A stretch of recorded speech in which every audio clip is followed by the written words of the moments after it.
वबरकातुहू। भाई अल्लाह और उसके रसूल का पैगाम लेकर आया हूँ और इस पैगाम को फैलाना, इसको सुनना, इस पर अमल करना और दूसरों तक पहुँचाना हम सबकी जिम्मेदारी है।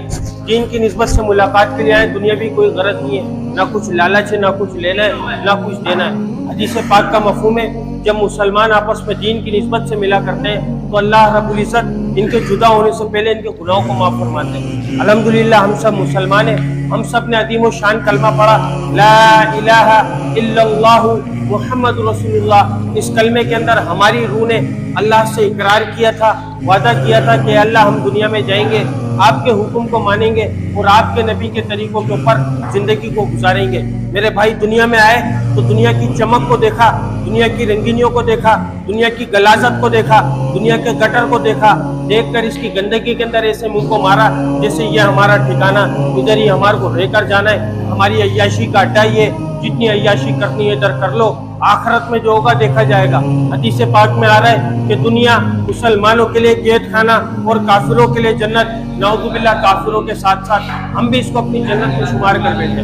मेरे भाई हमारा ये ठिकाना नहीं है, हम अपनी मर्जी से दुनिया में आए नहीं है और अपनी मर्जी से दुनिया से जाएंगे नहीं। अल्लाह ताला ने हमारे को भेजा है, अल्लाह ताला हम सबको वापस बुलाएगा। अल्लाह ताला हम सबसे ये चाह रहा है मेरा बंदा मेरे पास आ जाए और मुकम्मल कामयाब होकर आ जाए। मुकम्मल कामयाबी अल्लाह रब्बुल इज़्ज़त ने तिजारत में, वजारत में, सदारत में, किसी ओहदे में, किसी डिग्री में, मेरी सोच में, मेरी चालाकी में, मेरी ज़हानत में, मेरे माल में, मेरी दुकान में, मेरे बंगले में, मेरी गाड़ी में, मेरे लालच में, मेरी होशियारी में, मेरी चालाकी में, खुदा की कसम, खुदा की कसम, खुदा की कसम किसी चीज में भी जर्रा भर भी कामयाबी नहीं। कामयाबी का जो दारो मदार रखा वो हुजूर पाक सल्लल्लाहु अलैहि वसल्लम के मुबारक तरीकों में रखा, मुबारक अमालों के अंदर रखा।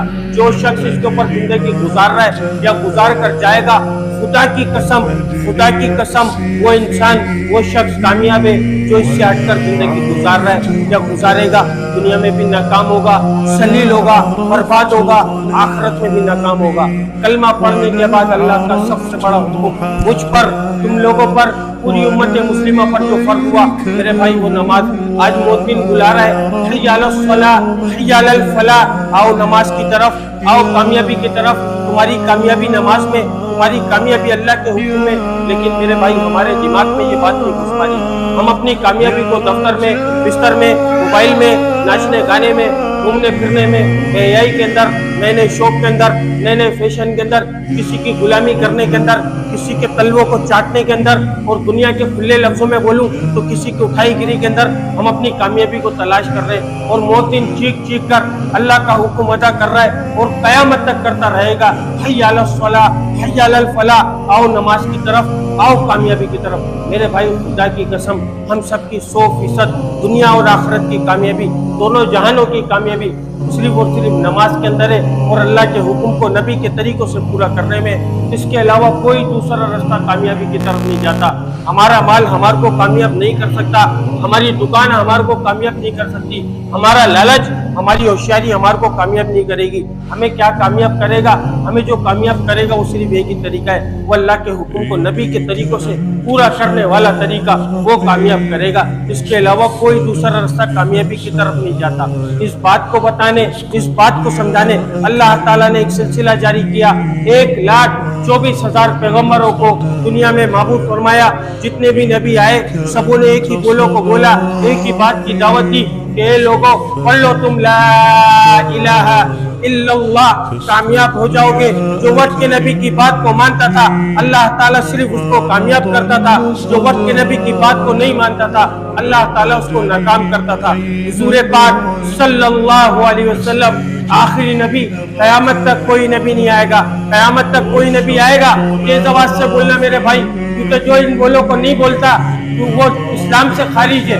जो इस बात को नहीं मानता वो दायरे इस्लाम से बाहर है। हुजूर पाक सल्लल्लाहु अलैहि वसल्लम आखिरी नबी है ना, कयामत तक कोई नबी आएगा, कयामत तक कोई नबी आएगा, कयामत तक कोई नबी नहीं आएगा।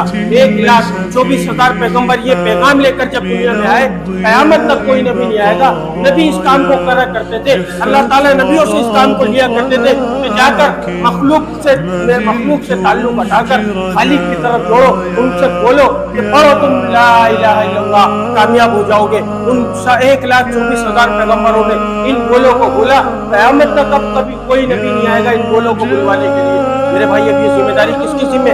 मेरे बाप की जिम्मे, मेरे बाप के जिम्मे या तुम्हारे बापों की जिम्मे, या किसी आलिम दीन ने नाउज़ुबिल्लाह इस काम का ठेका लिया, या किसी मुफ्ती ने इस काम का ठेका लिया? नहीं मेरे भाई, हर वो बंदा, हर वो शख्स इस बात का जिम्मेदार, इस जिम्मेदारी का जिम्मेदार जिसके सीने में ला इलाहा इल्लल्लाह मुहम्मद रसूलुल्लाह वो इस मेहनत का जिम्मेदार है। वो माँ का बेटा, बाप का बेटा, बीवी का शोर, बच्चों का बाप, दुकान वाला, कारोबार वाला, दफ्तर वाला, डिग्री वाला, ओहदे वाला, रेंजर्स वाला, पुलिस वाला, हुक्मरान, सियासतदान या किसी की उठाई गिरी वाला 100%, लेकिन बाद में सबसे पहले अल्लाह का बंदा हुजूर पाक सल्लल्लाहु अलैहि वसल्लम का उम्मती।